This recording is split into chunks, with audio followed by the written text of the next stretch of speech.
this morning and what you have to say. We love you, and we praise you, and we thank you for this time. Amen.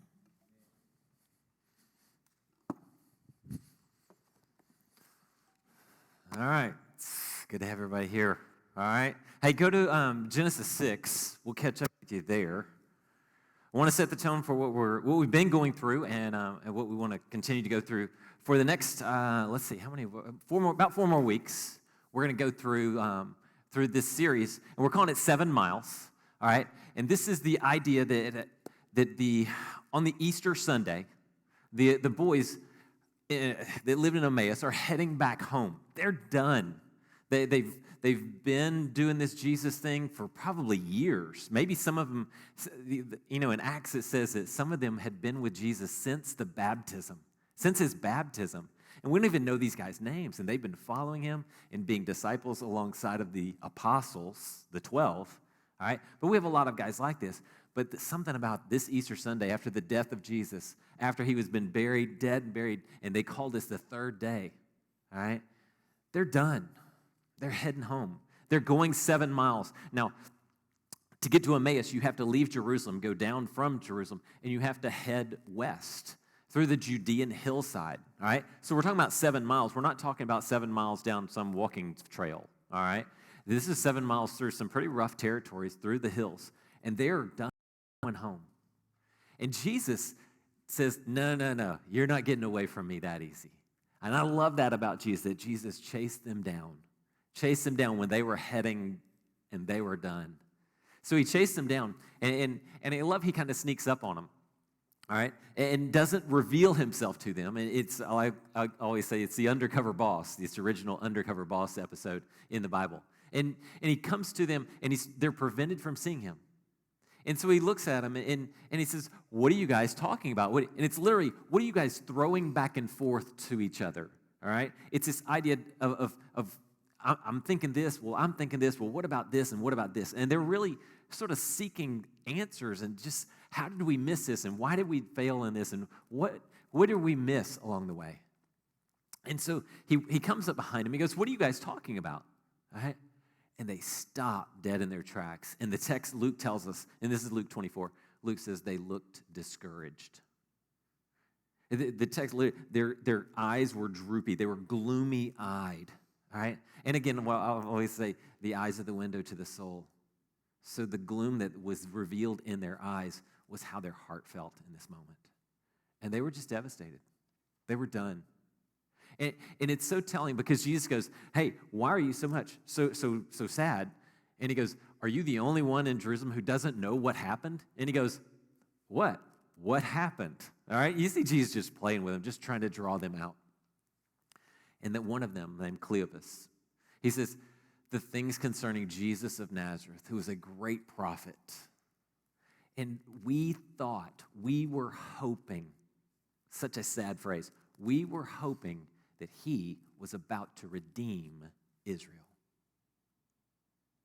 And it's the third day. And yeah, some people said they went to the tomb and there were some stories.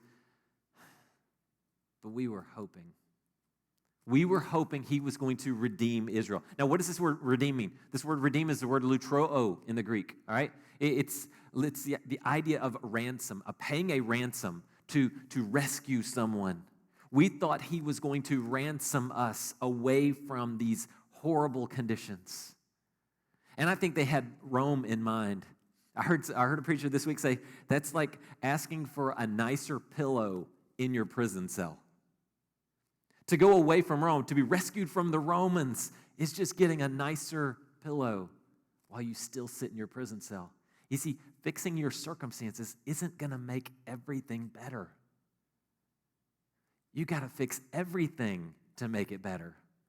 Better said, it may be saying, instead of getting McDonald's, you get Chick-fil-A. All right? Because who don't want the Christian chicken, right?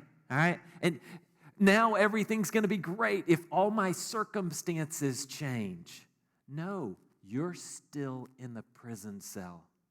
And what was this prison cell that Christ came to redeem, ransom us from? It's Isaiah 53. And I'm sure Jesus threw this into the mix at some point. He was wounded for our transgressions. He wasn't wounded so that we would get a nicer pillow and chicken minis. He wasn't coming to save us from our circumstances. He was coming to save us from our sin. And that's what they completely missed. So when they made the statement, we were hoping that this Jesus was going to come and redeem Israel, save us out of our captive situation. And I think Jesus just wanted to go, how do you not see it? What does he say to him? He says, how unwise. It's literally the word, you're not thinking, guys. You're not even thinking. You're not even close to thinking about this. How unwise and slow you are in your heart to believe all that was written about the Messiah. Didn't he have to suffer? Didn't he have to suffer and then take his place in glory? And then from Moses through all the prophets, he began to interpret all the things concerning himself in the scriptures. And see, this is what we're aiming at, this 7-mile journey as they're heading there and Jesus walking with them. What would he have said? What would he have talked about? How would he have explained salvation so that they would understand it? And one question you always have to ask yourself, and I've said this many times in different Bible study situations, when you see the word saved in Scripture, or you use the phrase, I'm saved, you always have to ask what question? Saved from what? All right? That's always the question you want to ask. All right? Because they wanted to be saved from what? They were hoping the Messiah would save them from Rome, from their circumstances, from their temporal, political, physical circumstances. And Jesus comes along and says, that's not why I came. I came to save you from your spiritual circumstances, from the ultimate eternal circumstance of your sin. And so he starts to walk with him. And I think, and this is my interpretation, we did this the first week, that what did Jesus do the day before this? He rested. What did they do? They rested. Why? Because you go to Genesis 1, and what does it say? On the 6th day, after God had completed all of his work of creating, what did he do? He rested. So Jesus comes along, and what does Jesus do on the 7th day after his crucifixion? He rested. Why? Because he also finished his work. But his work was what? Not creation, but what? Recreation. To put it all back together. And that's what we saw in the first one. Then you roll along, and God gave them one rule, right? One simple rule. What was the simple rule?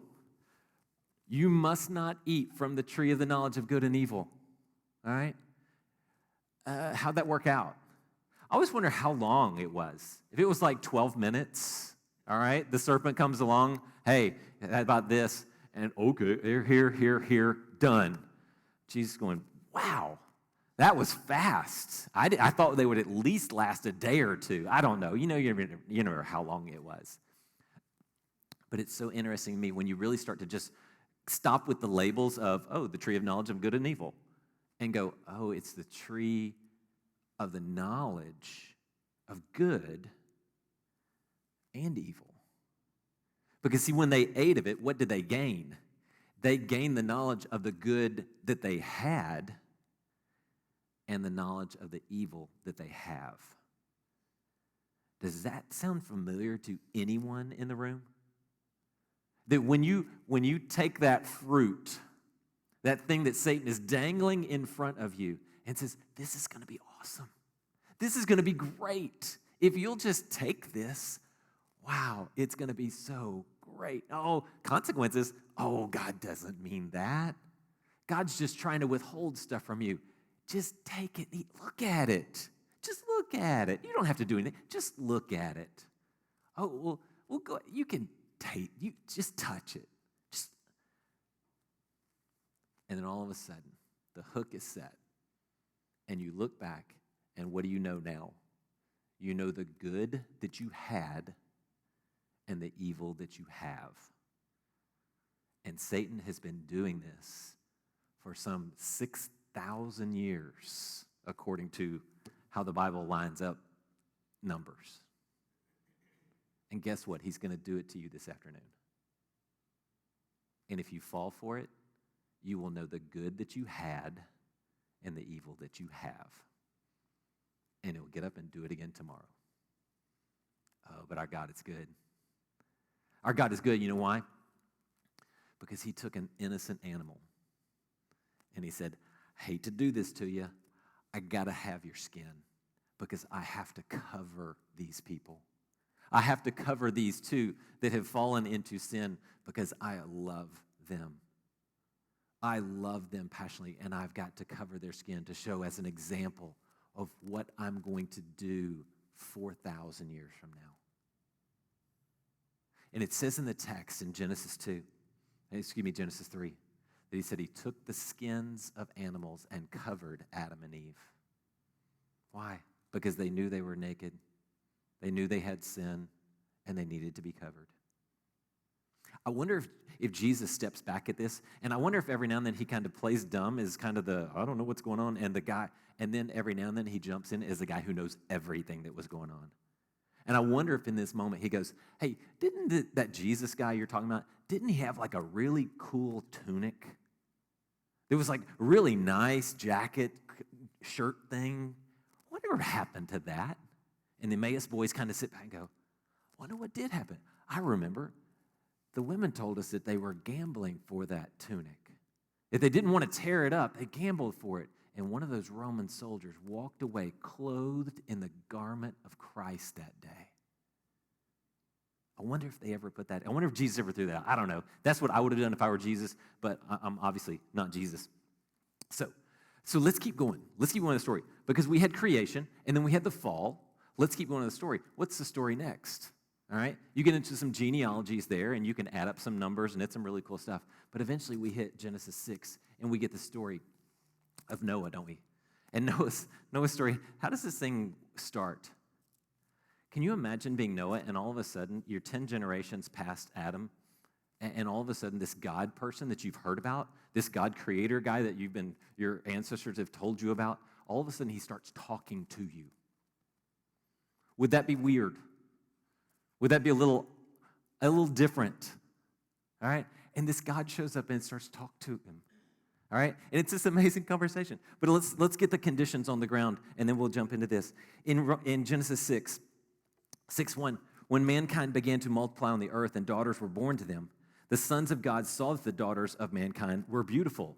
Hello, duh, that's what we still do today, right? Ooh, wow, that one looks good, all right? And they took any they chose as wives for themselves. And the Lord said, my spirit will not remain with mankind forever because they are corrupt.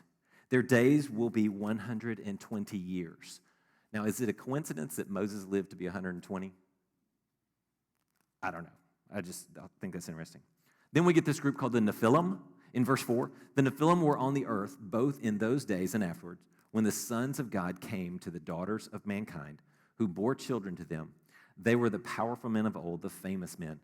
I don't know who they are, so don't ask, all right? I just don't, and I don't want to say I don't care, but honestly, I don't care. Okay, anyway. When the Lord saw that man's wickedness, right? Now, we've talked this word many, many times, all right? We've talked about the idea of kalos, to be beautiful, to be awesome, to be amazing, to say the right thing at the right time, all the time, it just be an awesome person. And we talked about kenos, to say nothing. And then we've talked about what? What's the other path we can take? Kakos. It just sounds horrible to say. And that's the word in the Greek Septuagint right here. So God looks at everything.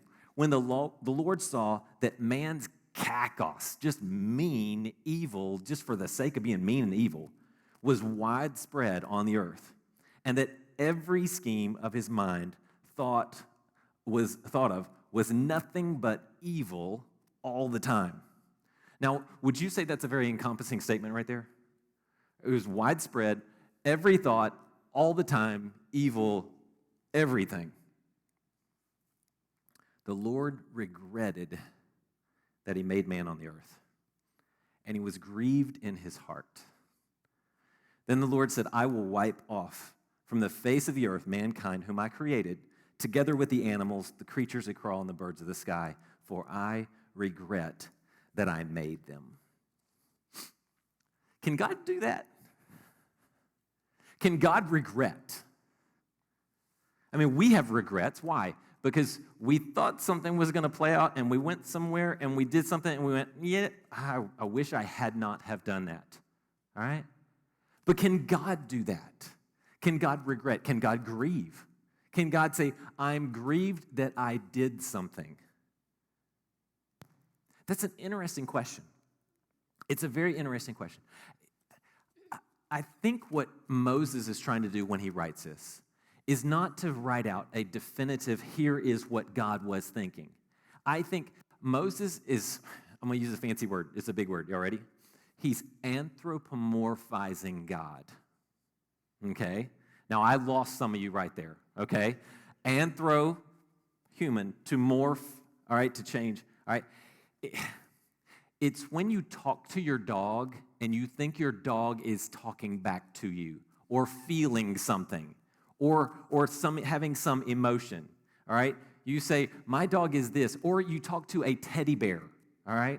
And you think your teddy bear feels something, and you put human characteristics onto your teddy bear. Well, how can we understand God? How can we understand this moment in the life of God unless we put it into human characteristics? Now, that does not definitively define God, all right? That in some way tries to create some connecting point between God and us. So when Moses sits down to write this, he says, God regretted that he made mankind. Is that the definitive answer? That is God's character right now? No, it's just Moses trying to say, you know what? If I were God in that situation and I'm human, I would use the word I regretted and I grieved. It's just the best explanation I get. I heard a great explanation for this. God hated this part of the story. It wasn't that he would, oops, I made a mistake. It was just, this is part of the story, and I really hate this part of the story. But the story goes on. I really hate this part of the story. So he says what? What's the verdict? I will wipe off the face of the earth, mankind, birds, animals, everything, gone. Now, parents, have you ever come to that point? Have you ever come to the point where you said, you know what, I think what's best for me in this moment, what would be just and would make me happiest and would make me more fulfilled is if I kill my children. I've had it, I've been patient, but every thought of every scheme of their heart is always wicked all the time, so I'm just going to kill them. Some of you are looking at me like, well, I thought about it, but the consequences may catch up with me at some point, all right? But here's what I want you to question. Does God have the right and the authority and the just nature to do that? Can he do that and still be righteous? Now, if we did it, we would just be pretty much selfish. A little bit justified, but we could rationalize it, I think, every now and then. But it would just be, I'm not happy, so I'm going to kill my children, all right? Again, not advocating the killing of children here at Crosspoint today, all right? But I'm anthropomorphizing, all right? Y'all with me? All right.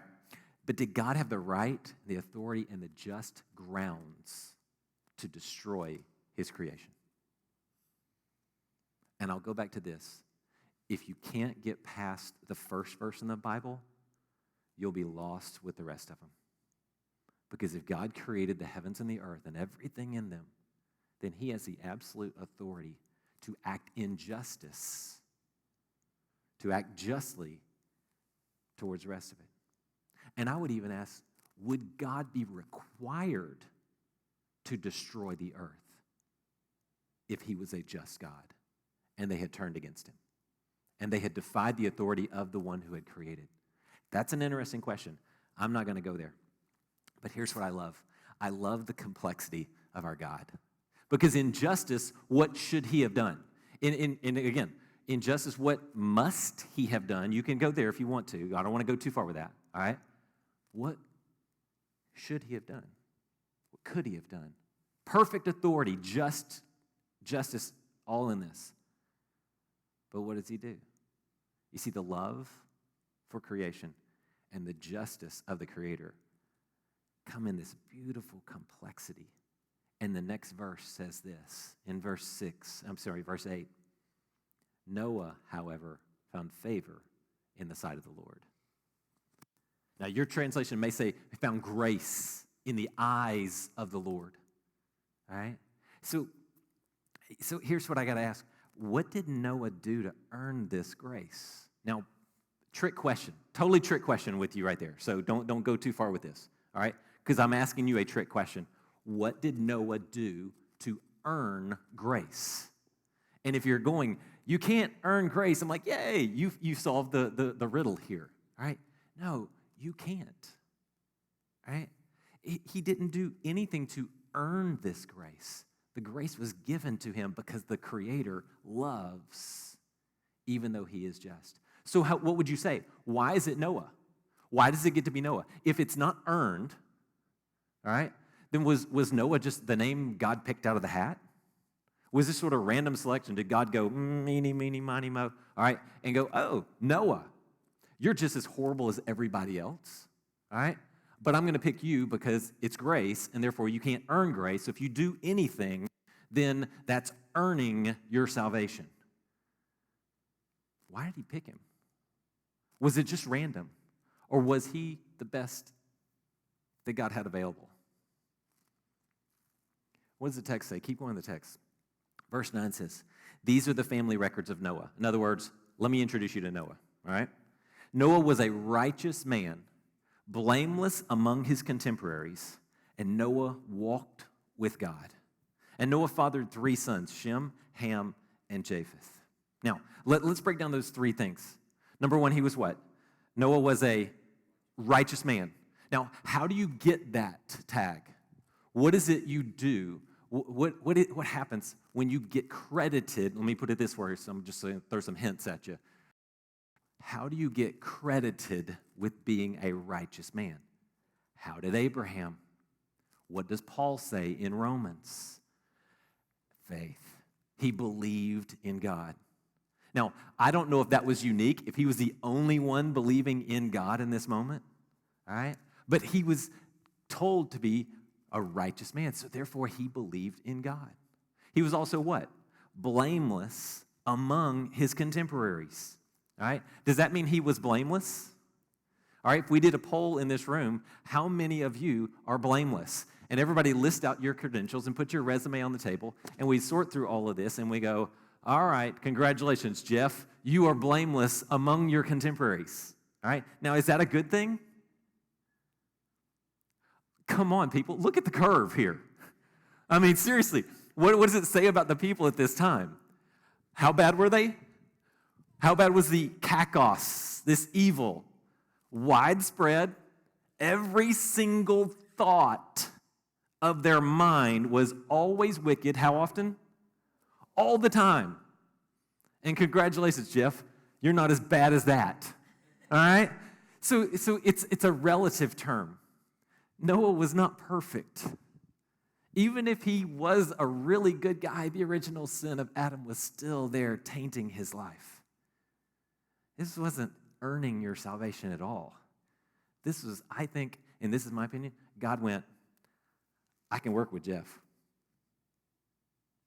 The rest of these guys, especially not Benny, all right?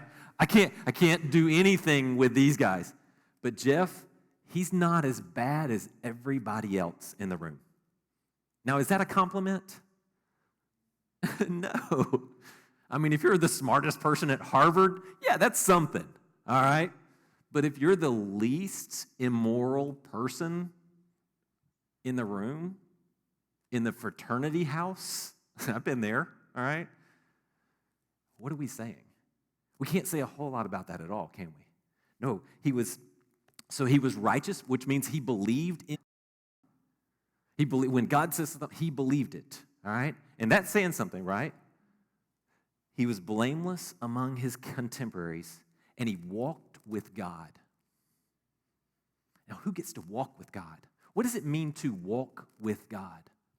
What does it mean to share time together? You see, there's an element of fellowship there. There's an element of relationship there. There is an element of non-hostility. In the Greek Septuagint, it uses the word eurestos, which means, this is my beloved Son in whom I am well pleased. This is the way Noah is described. So he was well-pleasing to God.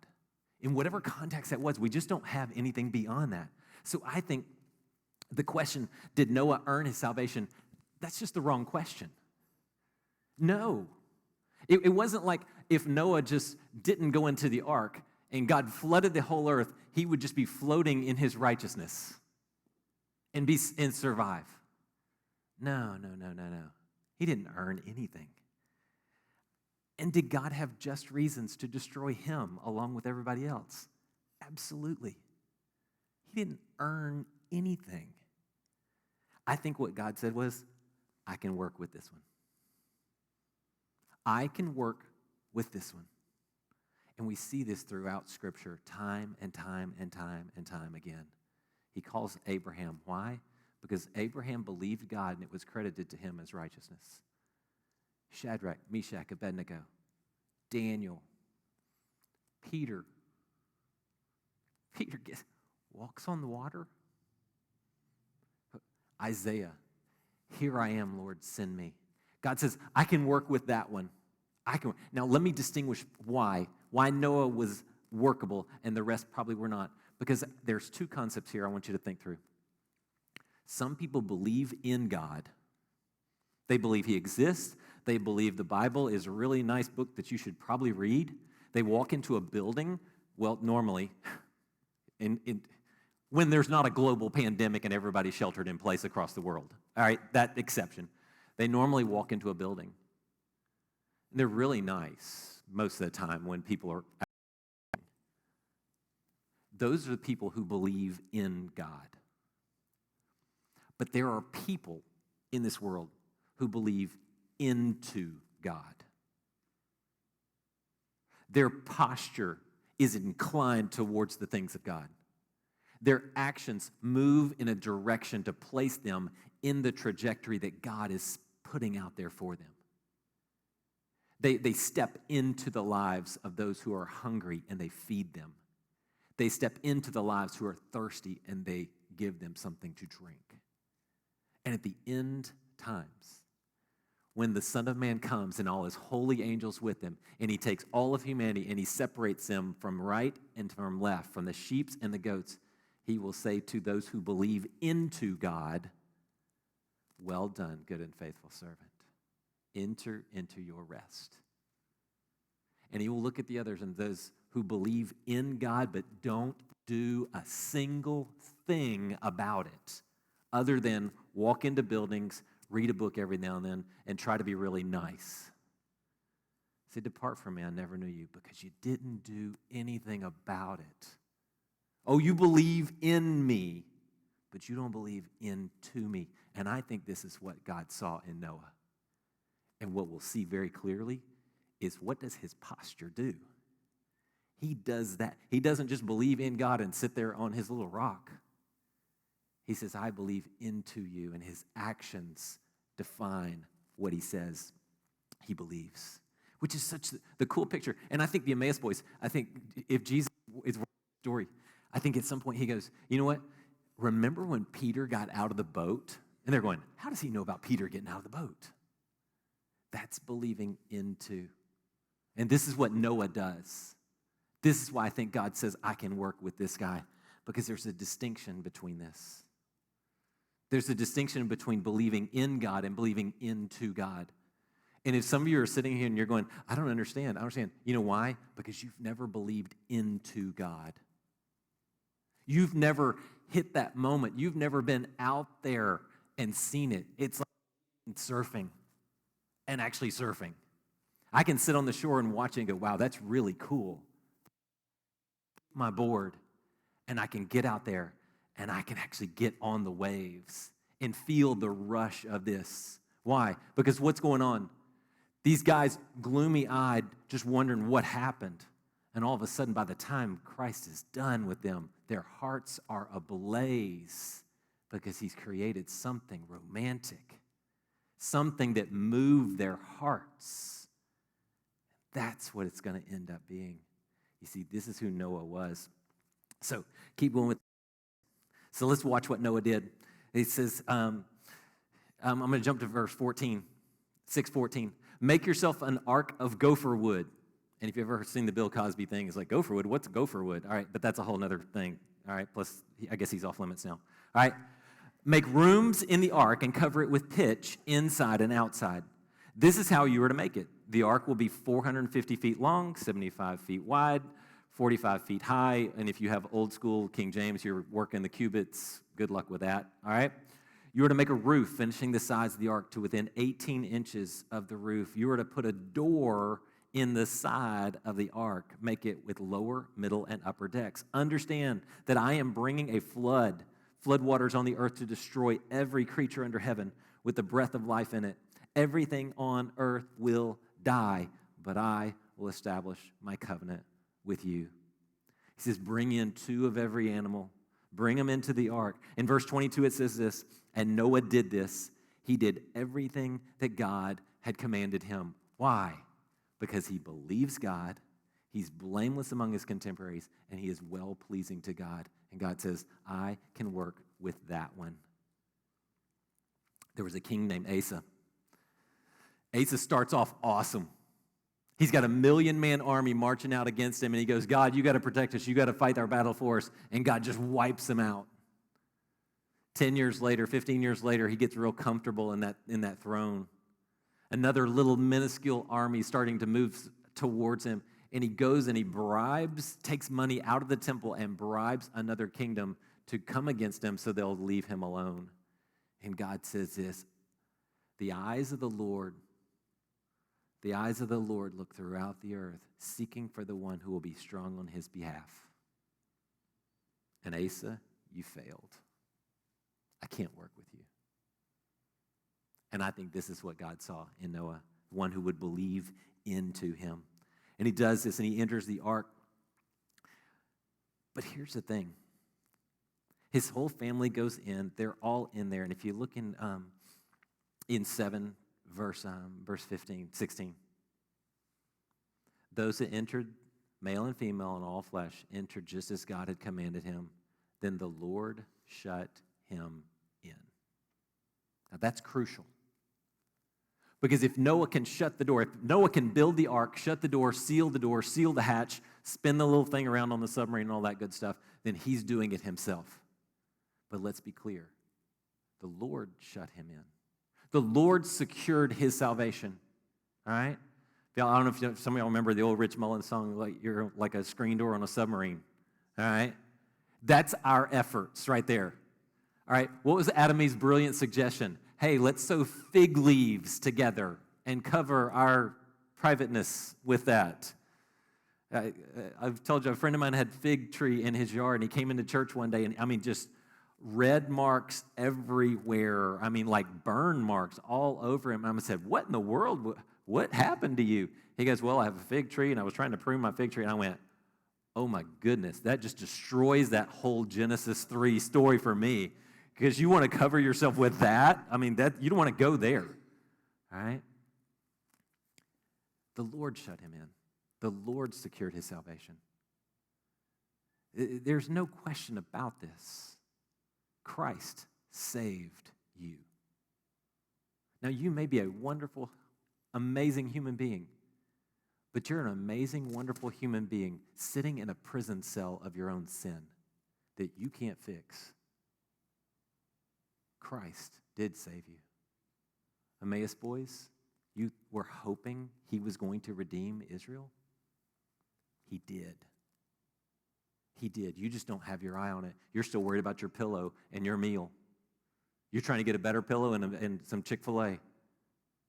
He came to save you and to remove you from all this. Now, let's step back from this and let's strip away all the details, Emmaus boys.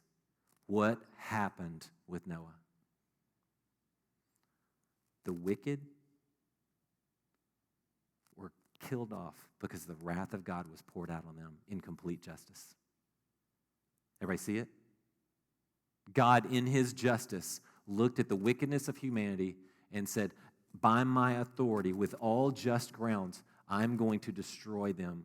I'm going to pour out the consequences I have. As the Creator, I am fully allowed to do this. But there was a remnant that was redeemed. Saved. Saved from what? Again, you always have to ask that question. Not just saved. I'm not just saved. I'm saved from. And you'll freak some people out, right? So if they go, hey, are you saved? Yes, I am saved from the wrath of God because of my sin and my shame and my guilt. And God should have poured out his wrath on me, and I should be utterly destroyed. But God saved me from that wrath. And they're like, okay, I just want to know if you were saved or not. No. Let me tell you more about it. I am saved from something, not just saved. It's not some cute term we throw around in these buildings that we meet in once a week. It's a profound declaration of the love that God has for me, that he saved me from this, and the Messiah's death on that cross completed all that. Why? Because in Isaiah 53, boys, listen to me, boys.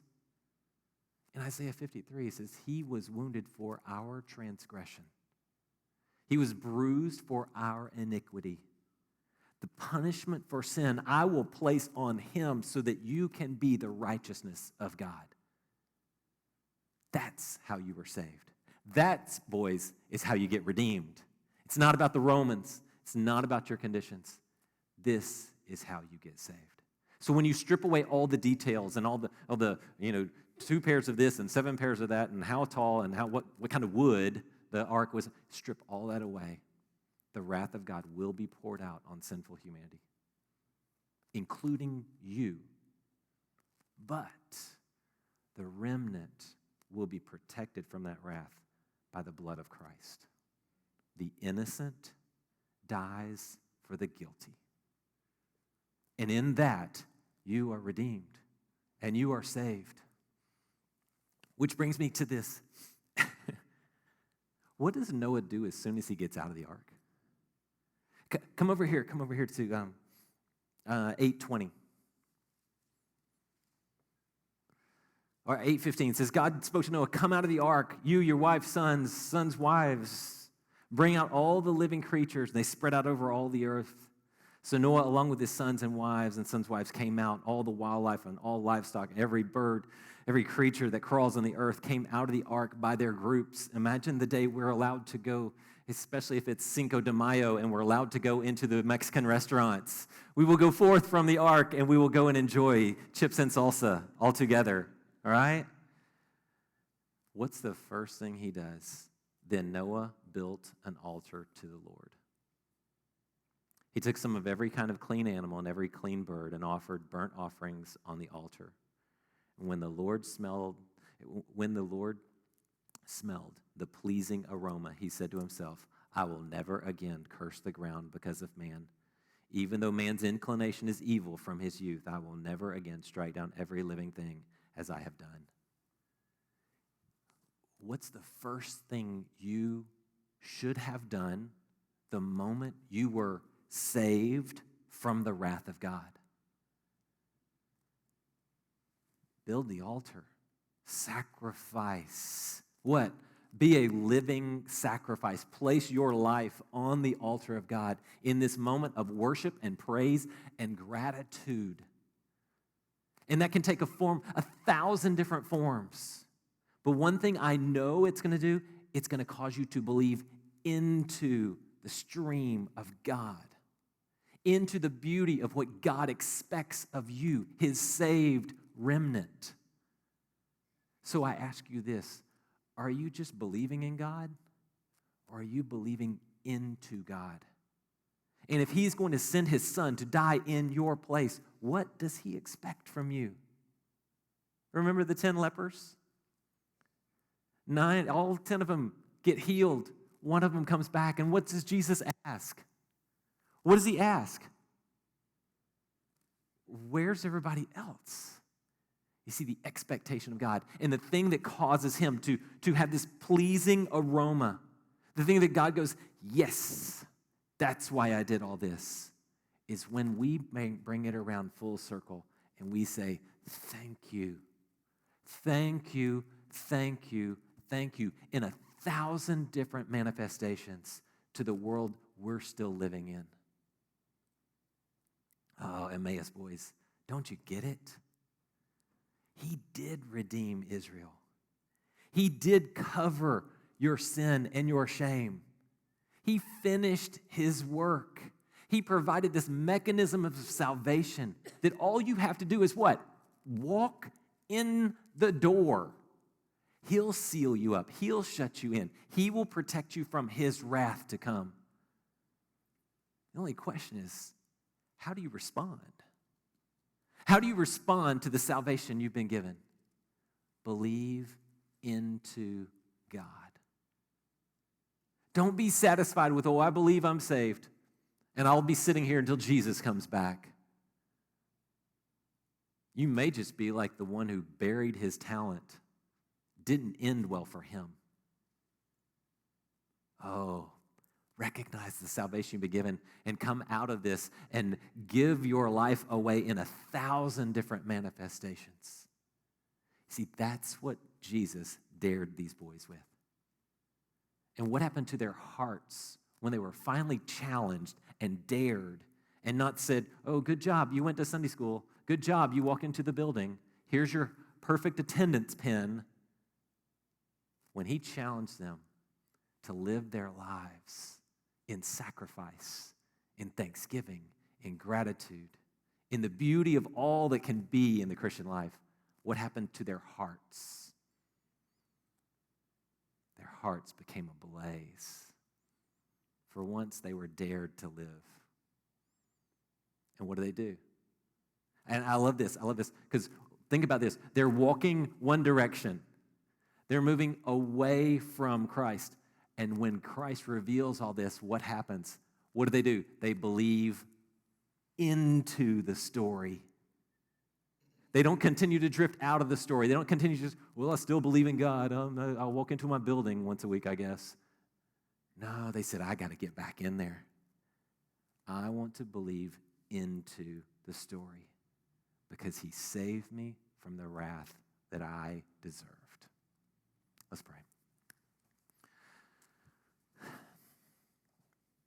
Father, I pray that we would see the ark not as this cute little thing that people put in their nurseries and people on vacation in Tennessee or Kentucky go see, that we would see it as a picture of our own salvation, of us being ransomed away from our sin and our shame that holds us back, that holds us captive, that we would see this as the eternal saving mechanism that was the cross. Father, I pray that we would respond with profound gratitude. I pray that you would just place before us 1,000 different ways that we can worship and show our gratitude for what you did for us at the cross. Father, give us the courage. Give us the heart. May our hearts be ablaze with our own salvation, that we cannot wait to get out of this building and go serve you, to serve others, to be the light in the world, for people to see our good works, our beautiful kalos works, and worship you, Father, the one who saved us and ransomed us away from the just penalty of wrath that we so deserved. And Father, I pray that as we complete this circle, that you would just breathe in our lives. Breathe in our lives of sacrifice and service and gratitude and worship, and that it would be a pleasing aroma to you. Oh God, please don't let us live a life of just believing in you. May we live a life that is truly a pleasing aroma. God, there's so much more we can do. There's so much more we can be. God, drive us into a holy frustration at anything that falls short of believing into you with our physical lives, with our physical possessions, with our words, with our thoughts, with the love that we have been shown, that we just spread that into our world. God, save us from the mediocrity of just believing in something, and show us the beauty of what it looks like to believe into you.